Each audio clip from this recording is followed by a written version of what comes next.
So, will Harvard President Claudine Gay walk the plank next? You know, billionaire Harvard alumni Bill Ackman, he's an alumnus who's led the rebellion there. He's now calling for Gay to step down from the presidency of Harvard. He says she owes her job to Harvard's DEI, diversity, equity, and inclusion policies.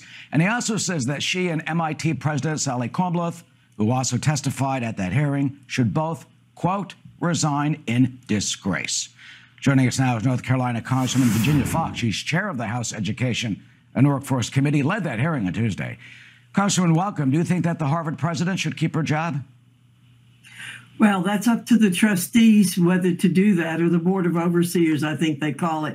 But we have launched an investigation into Harvard, MIT, UPENN, and lots of other schools, because we think this moral rot, as I talked about it in my comments, is very, very widespread.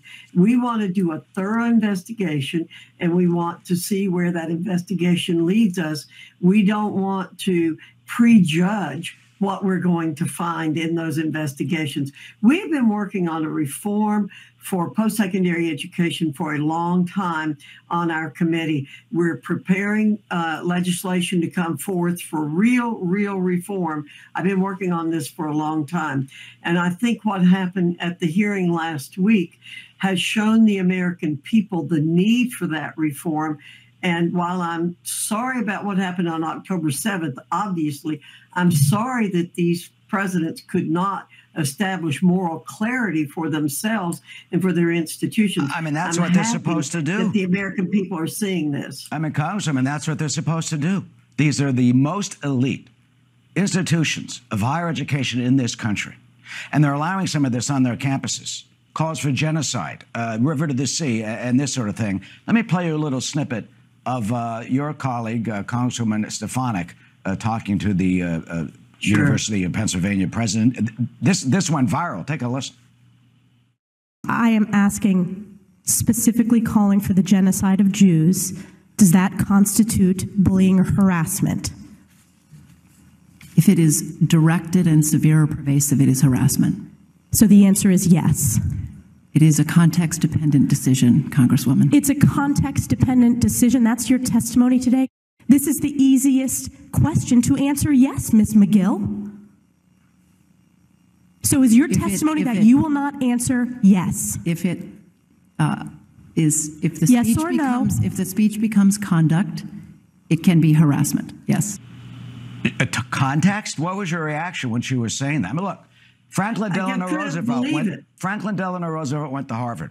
What would the president of the United States, who led this nation and freed the world for democracy against the Nazis and Adolf Hitler, what would he say? Would he say it was Hitler's context dependent? No, and we have to condemn these comments every time they come out. We cannot tolerate taxpayer dollars going to institutions that allow for anti-Semitism and for calling for genocide of the Jews. This has got to stop. Well, you know what President Trump did? We cannot allow this to happen. You know what President Trump did in 2019? They added anti-Semitism to the Title VI of the 1964 Civil Rights Law. So do you think these universities will get their funding pulled? Do you think they'll be seeing lawsuits? Because anti-Semitism is now part of protecting civil rights in this nation.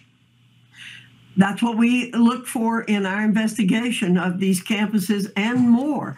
This is not just confined to these campuses. We want to look at Columbia, Cornell, and many, many other institutions. And we want hardworking taxpayer dollars not sent to places that promote genocide and anti-Semitism. So we will take the investigation where it leads us and see what happens. In her defense, Scott Bach, who is now resigned as the chair of the University of Pennsylvania trustees, he said it was just a snippet in a 5-hour, hostile forum. He called your hearing a hostile forum. Were you hostile? Was that a hostile forum against these presidents? It was not a hostile forum. We were seeking information. I think our members as a whole asked excellent questions. Go back and look at the questions that were asked about foreign money coming in, about segregated graduations. There were great questions that were asked of these presidents. Every member of that committee did a great job on asking questions. And it has shocked the nation. But again, we were aware of the concerns that the public had about this. And I am so delighted again that this has made such headlines and that people are paying attention, because we do have a moral rot. I don't call them elite institutions. I call them the most expensive institutions in the country. They are not teaching morality. They are not teaching higher order thinking. Let's not elevate them where they don't need to be elevated. Let me finally, with one more note on another institution, Georgetown University in Washington, D.C., my alma mater. Is this so hard? Look what Georgetown came out in a statement and said, the dean of the School of Foreign Service, quote, "Anti-Semitic language and imagery have no place on our campus, and we strongly condemn such acts of hate.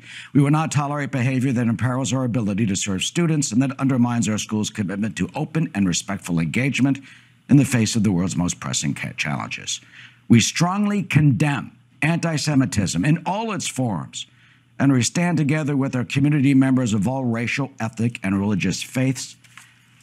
You're a former president of a community college, Maryland Community College. Is it so damn hard for some of these presidents to have come out and said not just their own personal feelings, but on behalf of their universities, anti-Semitism, calling for genocide, for killing of Jews, has no place in this country, on our campuses, as we try to teach a moral and ethical behavior to our students?